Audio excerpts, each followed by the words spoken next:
Hi, Bill here with Stenciling. This is another video on techniques that you can use when applying gilding polish and glitter kits to your projects. I'd like to remind you that all the products you see me demonstrating are available at Stenciling.com, and if you get a chance, let me know what your favorite colors are and how you're using them in your projects. The gilding polish can also be used as a stencil agent, and I want to show you that technique. I'll start by coloring a piece of cardstock with the hay bale, which is a very nice yellow. And as always, I'll apply the polish in a swirling motion to give the cardstock some dimension.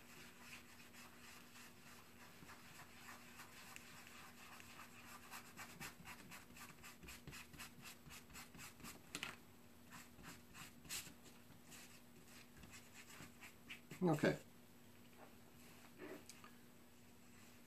Now, I have a die cut that has not been colored, so what I want to do with this is I want to lay this on my project, on my cardstock, and I'm going to use it as a stencil.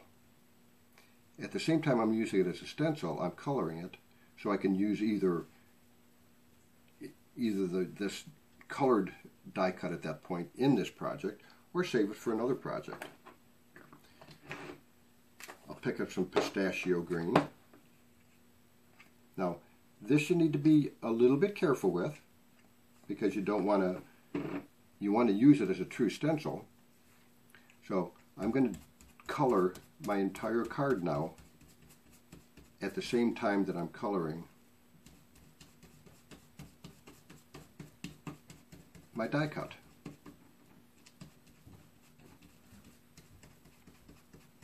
You have to be somewhat careful because you don't want this to move.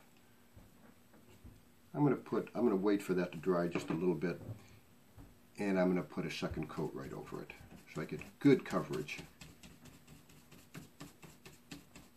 Now, at this point it becomes a little bit of the tricky part, because you have to do the rest of the card. So I'm going to turn it, and if you recall, the product dries quick enough that I can hold it down and I can do the second half.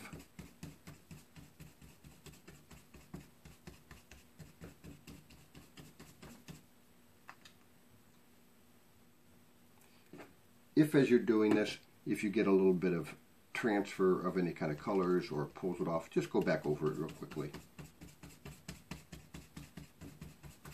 Okay, now what we have is, if you remember, I colored the cardstock yellow to begin with. I now stenciled with the green, the pistachio green. I can peel this all back off again now, and now I've got that beautiful stencil done. I've got my die cut colored, and I've got my stencil, the green on top of the yellow. Now, if you'd like, I can go back to my yellow, apply it to one of my rubber stamps, and stamp right over the green. And now I have my stamp, my stencil, done on this one piece of cardstock, just that quickly. And since I usually don't like my colors to run off the end of the card, I'll put some yellow. I'll distress the edges of the card with some of my yellow.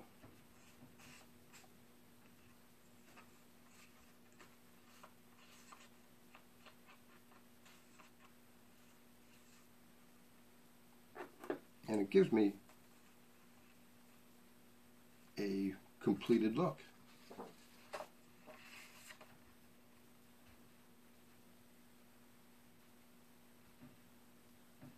Thanks for watching. share some of your tips and your ideas with me at stamplistic.com.